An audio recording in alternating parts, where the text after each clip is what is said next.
기도하심으로 오늘 부활절 예배를 하나님 앞에 드리겠습니다. 살아계신 하나님 아버지 감사합니다.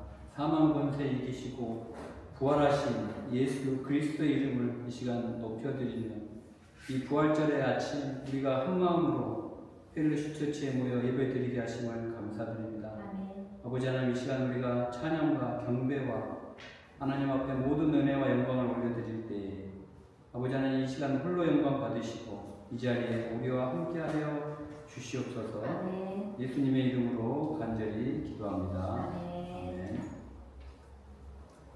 주의 이름 높이며 찬양드리겠습니다.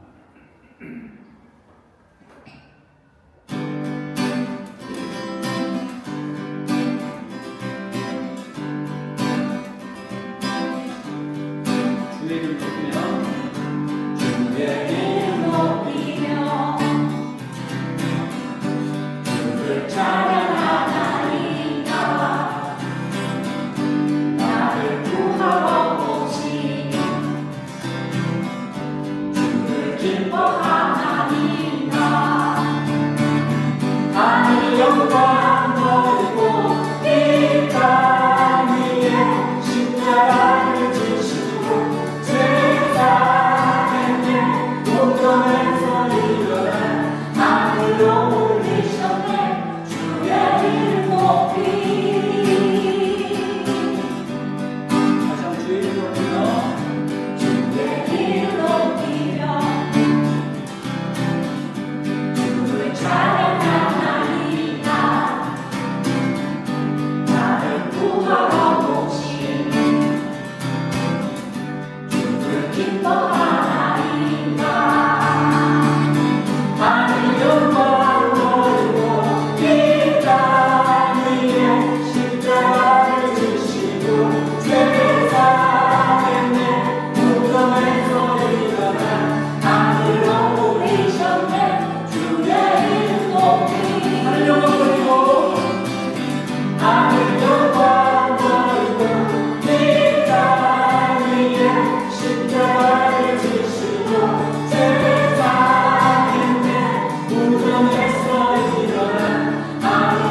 마가복음 16장 1절에서 13절 말씀입니다.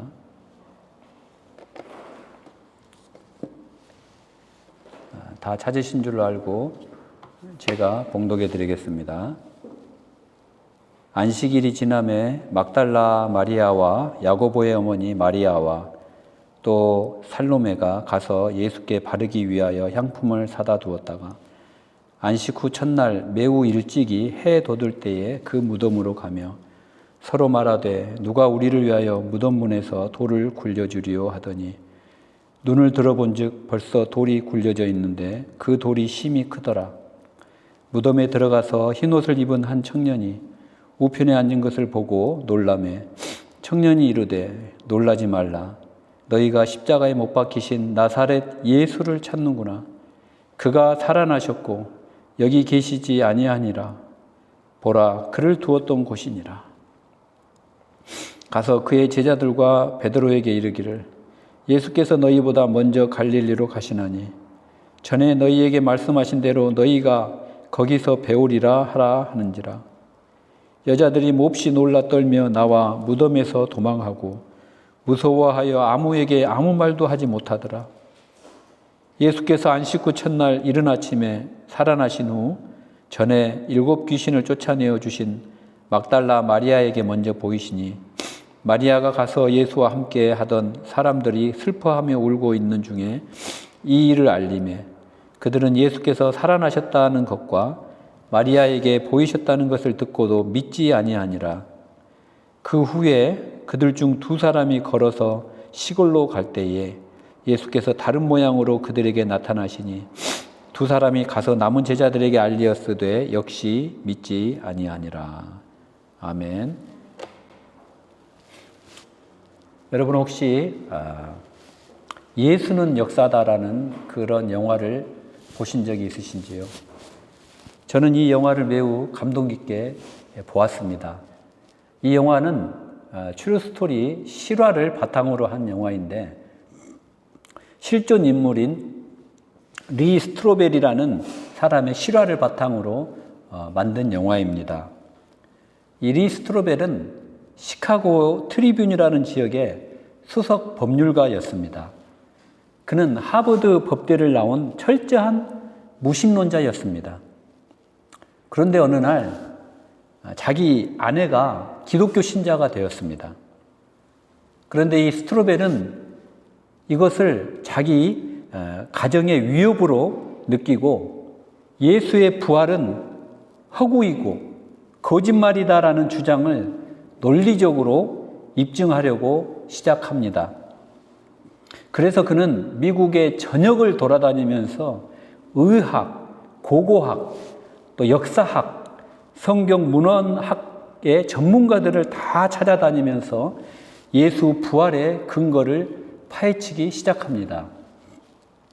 그러나 리 스트로벨이 이 부활의 증거가 허구라는 것을 찾아다니면 찾아다닐수록 조사하면 조사할수록 이 부활을 반박할 수 없다라는 그런 사실에 부딪히게 됩니다. 그리고 리 스트로벨 자신이 결국 기독교 신앙을 받아들이게 된다는 영화입니다.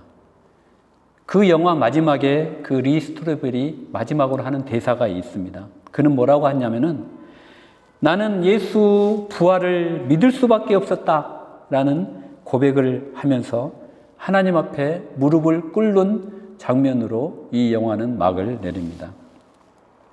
여러분, 이 영화는 단순한 종교의 우리의 감정이나 예수를 무조건 믿으라는 그런 강요가 아니라 합리적인 탐구를 통하여 하나님이 우리에게 주신 이 지성을 통하여 믿음을 갖게 되는 그런 여정을 보여주는 영화입니다.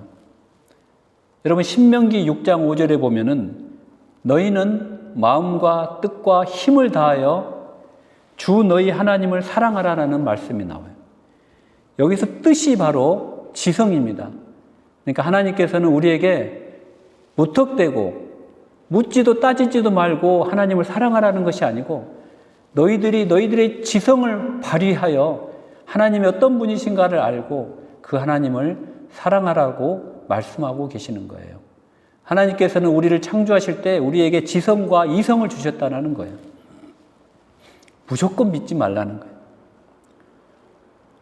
특히 여러분, 과학이나 역사, 논리 중심의 사고를 중시하는 사람들이 많이 있습니다. 이런 사람들에게는 믿음은 비이성적인 것이 아니다라는 그런 메시지를 우리가 전달할 필요가 있다라는 거예요. 우리는 흔히 불신자나 또 이제 초신자들에게 일단 이해가 되지 않지만 일단 믿어봐. 믿고 성경 한번 읽어봐. 그러다 보면은 저절로 믿음이 생겨라는 식의 접근을 하기도 합니다.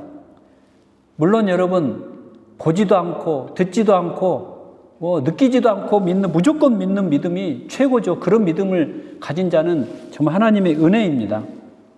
그런데 여러분, 요즘 같은 AI 시대에 그렇게 믿는 사람은 그다지 많지 않는 것 같습니다. 예수님도 제자들에게 자기를 그냥 믿으라고 하지 않으셨습니다. 특히 도마는 예수님의 부활을 자기가 직접 보지 못했기 때문에 믿지 않았습니다. 그는 이렇게 말했습니다. 내가 그의 손에 못자국을 보며 내 손가락을 그 못자국에 넣으며 내 손을 그 옆구리에 넣어보지 않고는 믿지 아니하겠노라 라고 요한복음에 기록하고 있습니다. 그때 예수님이 야 도마야, 너는 나를 그렇게 따라다니면서도 그거 하나 못 믿냐라고 도마를 꾸짖지도 않으셨습니다. 오히려 도마의 이런 합리적인 요구에 응답하셨습니다. 요한복음 20장 27절에 보면은 그래 도마야, 내 손가락을 이리 내밀어 내 손을 보고 너의 손을 내밀어 내 옆구리에 넣어 보아라. 그리하고 믿음 없는 자가 되지 말고 믿는 자가 되라 라고 예수님이 말씀하셨습니다. 또 누가복음 24장 13절에서 35절에 보면은 부활하신 예수님이 엠마오로 가던 두 제자에게 나타나셨습니다. 그들은 예수님의 죽음에 대한 실망과 혼란 속에 가득 차 있었습니다. 그래서 풀이 푹 죽은 상태로 이제 걸어가고 있는 그런 상태였어요. 그들에게 예수님이 나타나셨습니다. 그리고 다른 모습으로 나타나셔서 그들과 함께 걸어가시면서 이제 너희들이 왜 이렇게 풀이 죽어 있느냐라고 물어보셨어요. 그때 이들이 당신은 그것도 모르시오. 예루살렘에서 예수님이 죽어서 지금 십자가에 달리시고 지금 굴에 갇혀 죽었단 말이에요 라고 풀이 죽은 제 이야기를 하니까 예수님이 그들에게 성경을 풀어주시면서 친절히 설명을 해 주십니다. 누가복음 24장 27절에 보면은 이에 모세와 모든 선지자의 글로 시작하여 모든 성경에 쓴 바 자기에 관한 것을 자세히 설명하시니라. 예수님은 무조건이 아니라 설명하시는 분이에요. 우리의 이해를 구하고 우리의 지성을 통하여 우리가 묵상할 때 우리에게 은혜를 주시는 거예요. 예수님은 구약 성경의 예언들을 통하여 자신이 왜 고난을 받아야 했고 왜 부활해야 했는지를 이 두 제자에게 논리적으로 풀어주셨습니다. 또 요한복음은 그래도 사람들이 안 믿으니까 예수님의 기적들을 표적, 사인이라고 부르며 이것은 단순한 기적이 아니라 너희들이 믿음을 갖게 하기 위한 증거라고 강조하기까지 합니다. 요한복음 20장 31절에 보면 오직 이것을 기록함은 너희로 예수께서 하나님의 아들 그리스도이심을 믿게 하려 함이요 또 너희로 믿고 그 이름을 힘입어 생명을 얻게 함이라. 이렇게 예수님은 우리로 하여금 우리가 믿음을 가지고 그 믿음이 더 크게 성장하도록 여러 가지 모양으로 가르쳐 주시고 우리에게 이해시키시는 분이라는 거예요. 말씀을 통하여 아침마다 우리에게 큐티를 통하여 예수님을 나타내시고 가르쳐 주시고 그걸 통하여 믿음을 더 깊이 뿌리 내리게 하시는 분이라는 사실입니다. 그래서 예수님의 이러한 기적과 표적은 보이기 위한 기적이 아니라 우리의 이성이 따를 수 있는 믿음의 토대라는 것입니다. 예수님은 맹목적인 야 믿어가 아니라 보아라, 생각해라, 깨달아라, 그리고 믿어라는 지성적인 믿음을 제자들에게 심으셨다라는 사실입니다. 그래서 제자들은 실제로 경험하고 구약의 그 성취와 자신들의 삶의 변화들을 통하여 점진적으로 믿음을 갖게 되었다라는 거예요. 어느 날 하루아침에 믿음이 하늘같이 높아진 게 아니라는 것입니다. 그리고 이러한 모든 과정에는 성령님께서 도와주신다라는 사실입니다. 그래서 우리는 부활절을 맞이하면 예수님이 부활하셨다! 예수님이 부활하셨대! 라고 외치지만 속으로는 에이, 누가 죽었다 사냐? 속으로는 의심하면서 남들이 다 믿는 것처럼 보이니까 나도 겉으로는 믿습니다. 이렇게 하지 말라라는 거예요. 여러분, 성경에는 예수님의 부활에 대한 증거가 차고 넘칩니다. 차고 넘쳐요. 그런데 그 중에 제가 우리의 이성으로 그 증거를 믿을 수 있는 몇 가지 증거들을 여러분에게 소개하고자 합니다. 이 증거들은 이 하버드 법대 출신의 철저한 무신론자, 아까 예수는 역사다의 주인공 리 스트로벨이 이것들을 조사하다가 그만 예수님을 영접하게 된 그러한 증거들이기도 해요. 그 몇 가지 증거들을 찾아보겠습니다. 첫째는 빈 무덤이라는 거예요. 여러분, 예수님의 시신이 안치된 무덤이 사흘 후에는 비어 있었습니다. 그리고 이 사실을 당시 초대교회와 그리고 사복음서 모두가 일관되게 전하고 있다는 사실입니다. 그리고 그 이후 예수님의 시신은 끝내 발견되지 않았습니다. 그리고 초대 유대 지도자들도 끝내 그 시신을 제시하지 못했다라는 사실이에요. 당시 로마의 병사들이 철저히 무덤을 지켰음에도 불구하고 시신은 사라졌고, 그리고 예수를 죽인 유대인들과 그리고 수많은 로마 병사들이 샅샅이 뒤졌지만 못 찾았다라는 사실입니다. 그 좁은 예루살렘 바닥에서 그 많은 사람들이 수없이 뒤졌건만 그 예수님의 시신을 찾지 못했다라는 거예요. 두 번째 증거는 부활하신 예수님을 목격한 다수의 목격자들이 있다라는 사실입니다. 고린도전서 15장 6절을 보면은 사도 바울이 이렇게 고백하고 있어요. 500명이 넘는 사람이 동시에 부활하신 예수님을 봤다라고 기록하고 있어요. 15장 6절은 이렇게 기록합니다. 그 후에 500여 형제에게 일시에 보이셨나니 그 중에 지금까지 대다수는 살아있고 어떤 사람은 잠들었으며. 여러분, 그 500명 중에 어느 일부 한두 명이 환상을 본 게 아니라는 것이에요. 환상을 본 게 아니라는 거예요. 일시에 동시에 부활하신 예수님을 똑같이 보고 경험한 사람들이라는 것입니다. 그들은 예수님의 손과 발에 있는 못자국을 보았습니다.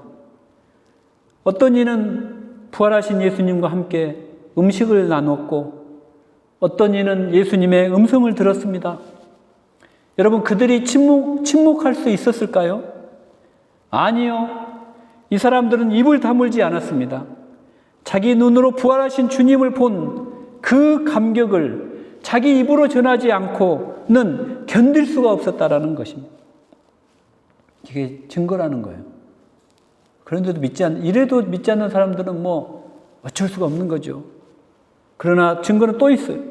세 번째 증거는 예수님의 부활을 목격한 이 초대 제자들의 삶이 그 이후 180도로 변화됐다라는 사실이에요. 부활 이전에는 두려움에 떨며 숨어 지내던 제자들이 부활 이후에는 죽음을 무릅쓰고 복음을 전파하게 되었다라는 것입니다. 베드로, 야고보, 바울 등은 이 예수님의 부활을 목격한 뒤에는 순교까지 당하면서 예수님의 부활을 증거했다라는 사실입니다. 여러분, 만약 예수님의 부활이 그들이 지어낸 거짓말이라면 그 대가로 죽음을 감수하지는 않았을 거라고 저는 생각합니다. 그리고 예수님의 부활이 허구가 아니라 역사적인 사실일 가능성이 높다는 또 다른 강력한 증거는 예수님의 부활을 가장 먼저 목격한 목격자가 여자라는 성경의 기록이에요. 마태복음 28장 1절로 10절을 보면 예수님이 죽고 무덤에 장사된 후에 막달라 마리아와 다른 마리아가 무덤을 찾아갔다라고 나와 있습니다. 그리고 그들에게 천사가 예수님의 부활을 알려주었습니다. 그리고 부활하신 예수님이 그 두 마리아에게 나타나셨어요. 여러분, 그렇다면 이 성경의 기록이 왜 부활의 사실성을 강력하게 뒷받침하고 있을까요? 여러분, 당시 1세기의 유대 사회에서 여자는 법적인 증인이 될 수 없을 정도로 사회적인 지위와 사회적인 신뢰도가 낮았습니다. 그래서 유대 탈무드에서는 여자의 증언은 무의미하다고 할 정도 표현이 있었습니다.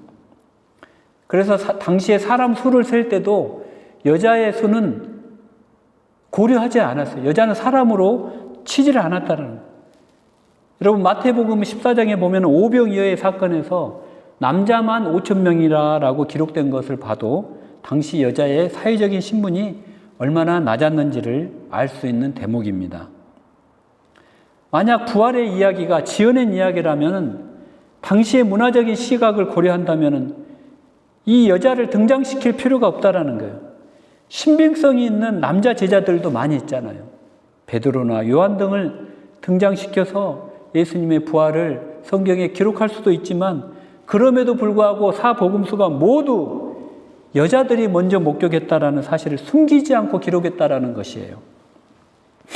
그래서 이는 곧 예수님의 부활이 명확한 사실이기 때문에 그렇게 기록할 수밖에 없었다라는 정직한 역사적인 증거라는 것입니다.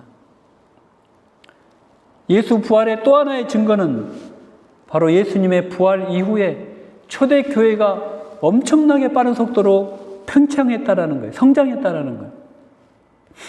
예수를 못 박아 죽인 그 예루살렘 그 도성에 예수의 부활을 외치며 믿는 그 거룩한 성도들의 모임인 교회가 시작되었습니다. 그리고 그 부활을 기초로 한 복음이 단 몇십 년 만에 로마 전역으로 퍼졌다라는 사실입니다. 여러분, 이 사실이 거짓말 위에 가능하다고 생각하십니까? 불가능한 겁니다, 여러분. 그러므로 여러분, 우리는 철저하게 예수님의 부활을 믿어야 된다는 사실입니다. 철저하게 믿으시기 바랍니다. 적당히 믿지 말고 여러분의 전인격적으로 여러분의 생명을 걸고 믿으라는 말이에요. 여러분, 아담 안에서 모든 사람이 죽은 것 같이 부활하신 예수 안에서 모든 사람이 살아난 것을 믿으시기 바랍니다. 예수 부활은 나의 부활임을 믿으시기 바랍니다. 썩을 것으로 심고 썩지 않을 것으로 다시 사는 것을 믿으시기 바랍니다. 욕된 것으로 심고 영광스러운 것으로 다시 사는 부활의 능력을 믿으시기 바랍니다. 약한 것으로 심고 강한 것으로 다시 살아나는 부활의 소망을 부디 믿으시기 바랍니다. 여러분, 어떻게 이런 일이 가능합니까? 바로 예수님이 부활하셨기 때문입니다.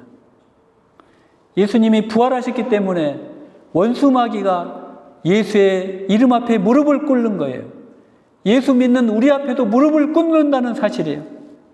예수가 부활했기 때문에 죄와 사망이 더 이상 권세 발휘를 못하고 예수의 이름 앞에 무릎을 꿇게 되고 저와 여러분이 예수의 이름을 부르짖을 때 우리 앞에 원수마귀, 사단마귀가 무릎을 꿇게 된다는 거예요. 우리의 사망의 징조가 더 이상 우리를 다스리지 못한다는 그런 사실입니다, 여러분. 여러분, 게리 하버마스라는 박사가 있었습니다. 게리 하버마스라는 박사가 있어요. 이분은 미국의 리버트 유니버시티의 명예 교수세요. 그리고 이분이 독특한 경력이 있는데 이분은 예수 부활에 대한 역사적인 증거를 바탕으로 학문적인 변론을 전개하는 세계적인 권위자입니다. 그래서 예수 부활에 관한 수백 편의 논문과 수십 권의 책을 저술하기도 했습니다. 베스트셀러도 많아요. 그런데 이분이 한 번은 예수 부활을 믿지 않는 철저한 무신론자, 세계적으로 유명한 그런 무신론자인 앤토니 플루 박사와 함께 예수님의 부활에 대해서 그런 그 공개적인 토론을 벌인 적이 있었습니다. 그리고 이제 그 심판을 하기 위해서 어느 쪽에도 치우치지 않는 공정한, 무신론자도 아니고 유신론자도 아닌 그런 공정한 5명의 교수들이 심판을 받다고 해요. 그런데 그 공개 토론이 다 끝나고 5명 중에 4명의 교수들이 이 하버마스 박사의 손을 들어줬다고 해요.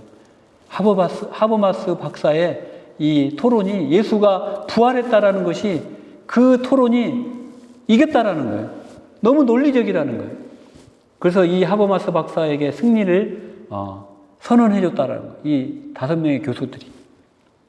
그만큼 이 하버마스 박사는 예수의 부활을 논리적으로 다 변론하고 그 디베이트하는 유명하신 교수님이셨어요. 그런데 어느 날 이 하버마스 박사의 아내가 갑자기 암에 걸렸습니다. 그리고 말기암에 걸리고 말았어요. 그리고 자신의 서재는 1층에서 책을 보고 있는데 2층의 침실에서 아내는 죽어가고 있어요. 그 고통 가운데 신음하는 소리를 들으며 하버마스 박사는 여기가 지옥이구나 하며 너무나 고통 가운데 하루하루를 마치 정말 죽지 못해 사는 것처럼 고통 가운데 살고 있어요. 자기의 사랑하는 아내가 죽어가는 것을 보면서 너무나 힘이 든 거예요. 천국에 대한 소망도 다 사라져버리고 하루하루가 너무 힘들게 살고 있었습니다. 그런데 어느 날 자신의 사랑하는 제자 4명으로부터 전화가 걸려오기 시작합니다. 그런데 하버마스 박사의 고백으로는 마치 이게 우연인지 아니면 정말 신기하게도 4명의 제자가 마치 약속이나 한 듯이 비슷한 시간에 비슷한 내용으로 전화를 했다라는 것입니다. 그 전화 내용은 바로 박사님, 예수님이 죽고 부활하셨는데 기쁘지 않으십니까? 라는 그런 전화였다라고 합니다. 그 말을 듣고 하버마스 박사가 너무나 부끄러워서 회개했다라는 거예요. 자기는 평생을 예수 부활을 변증했고 우리도 죽으면은 예수 안에서 다시 부활할 것이니 기뻐하고 또 기뻐하라라고 가르쳤는데 정작 자신은 죽어가는 아내를 보면서 그 사실을 믿지 못하고 고통 가운데 자신의 신세를 한탄하고 있었다라는 거예요. 아내의 죽음 앞에 두려움에 떨고 있었음을 이 박사님은 그 제자들의 전화 소리를 듣고 깜짝 놀라 회개하며 다시 한번 부활의 소망을 갖게 되었다라고 합니다. 여러분, 예수님의 부활은 우리의 감정이 아니에요. 역사와 논리를 통하여 믿을 수 있는 팩트 사실임을 믿으시기 바랍니다. 성경은 우리를 설득하려고 써놓은 책이 아니에요. 이 성경의 기자들도 처음에는 자기들도 안 믿었는데 나중에 보니까 정말 이런 일이 일어났다라는 것을 기록한 것뿐이에요. 그래서 예수 부활은 역사적인 사실이고 실제 일어난 사건이라는 것입니다. 할렐루야. 그래서 예수님은 15절 본문에 또 이르시되 너희는 온 천하에 다니며 만민에게 복음을 전파하라고 말씀하신다라는 것입니다. 왜냐? 나의 부활이 사실이니까 이 사실을 전파하라는 거예요. 그게 예수님의 유언이에요. 그래서 저와 여러분은 온 천하에 다니며 만민에게 복음을 전파해야 된다라는 사실입니다. 예수 부활을 전파해야 됩니다. 예수의 빈 무덤을 본 사람들은 남자든 여자든 다 예수 부활을 증거하며 다녔습니다. 또 부활하신 예수님을 만난 500여 명의 사람들도 자신들의 입을 다물지 못하고 예수 부활을 외쳤다라는 사실입니다. 또 오순절 마가의 다락방에 모인 120명의 성도들은 예수가 부활하자 더 이상 다락방에 숨어 있지 않았습니다. 그들은 거리로 뛰쳐나갔습니다. 그리고 그들의 입에서는 단 하나의 메시지가 흘러나왔다라는 거예요. 예수님이 다시 사셨다. 우리가 그를 보았다. 여러분, 그 외침이 그날 3,000명을 회심하게 했고 예루살렘에서 유대로 그리고 유대에서 사마리아에서 땅끝까지 퍼져나가기 시작했습니다. 여러분, 이들이 왜 이렇게 외쳤을까요? 왜? 그것은 바로 죽음을 이기고 부활하신 예수님 외에는 이 세상에 소망이 없기 때문입니다. 이 세상에는 소망이 없습니다. 여러분 느끼실 거예요. 이 세상은 여러분들이 살아가면 살아갈수록, 세월 지나가면 갈수록 이 세상에는 소망이 없다라는 거예요.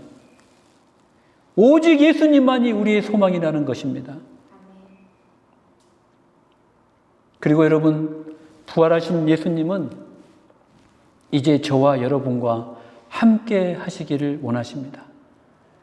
부활하신 예수님이 제일 먼저 누구를 찾아가셨어요? 부활하신 예수님이 부활하자마자 제일 먼저 누구를 찾아가셨어요? 막 본디오 빌라도를 찾아가서 막 혼내셨어요? 아니에요, 여러분. 대제사장들을 찾아가서 야 이놈들아 하고 막 호통을 치셨을까요? 아니라는 거예요. 예수님은 부활하신 후 제일 먼저 누구를 찾아가셨느냐? 막달라 마리아를 찾아가셨다는 거예요. 막달라 마리아를 만나 주셨어요. 슬퍼하며 울고 있는 막달라 마리아. 이 땅에 더 이상 아무 소망이 없어 보이는 불쌍한 여인, 그 막달라 마리아를 만나 주셨다는 사실입니다. 죄송합니다.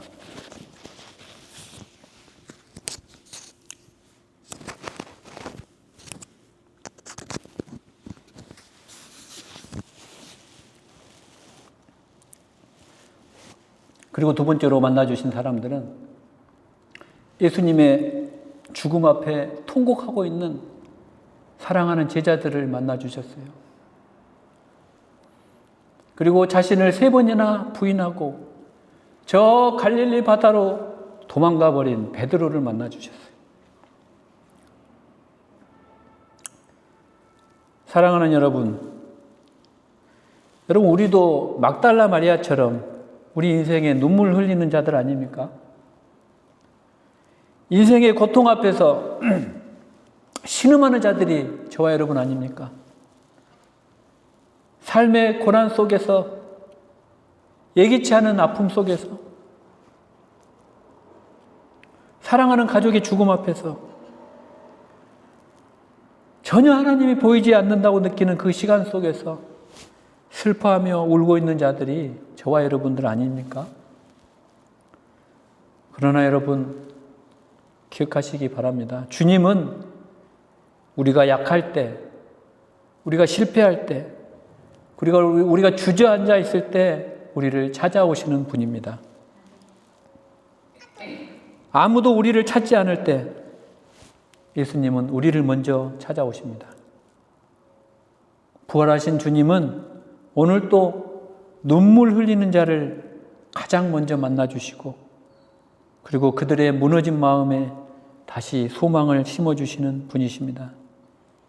이 부활절 아침, 그 부드럽고 따뜻한 사랑의 손길이 저와 여러분 한 분 한 분의 마음에 닿기를 간절히 소망하고 축복합니다.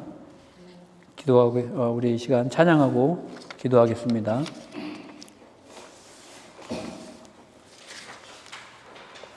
우리 무덤에 머물러 1절과 3절 찬양 드리고 기도하는 시간 갖도록 하겠습니다.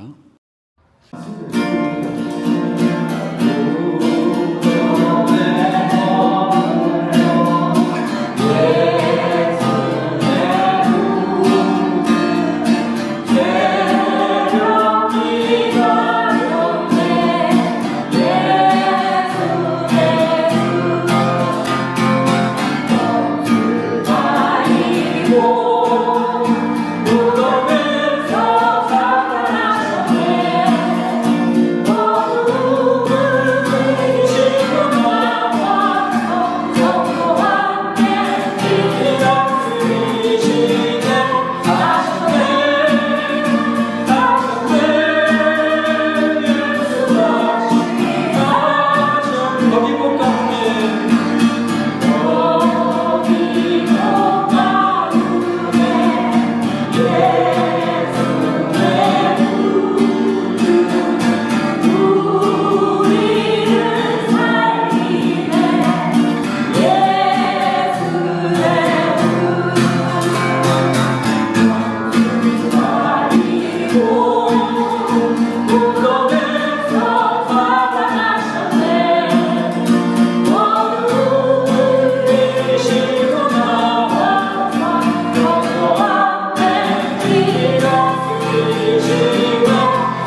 말씀하십니다. 나의 부활을 온 천하에 다니며 증거하고 전파하라고 말씀하십니다. 너희들의 삶에 어떠한 환경이 있든지 내가 너희와 함께 할 것이니 나의 부활을 외치며 다니라고 말씀하십니다.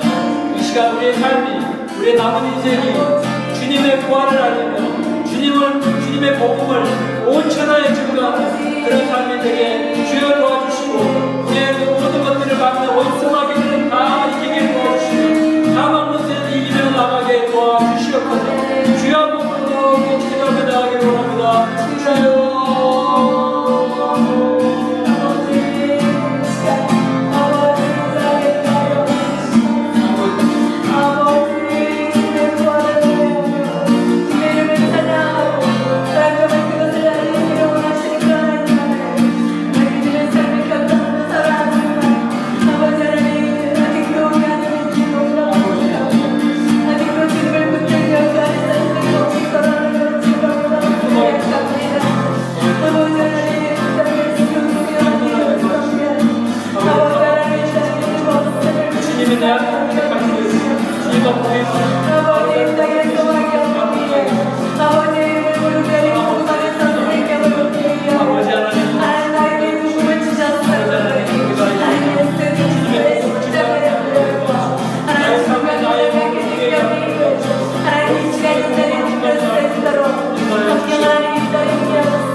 하나님 아버지 감사합니다.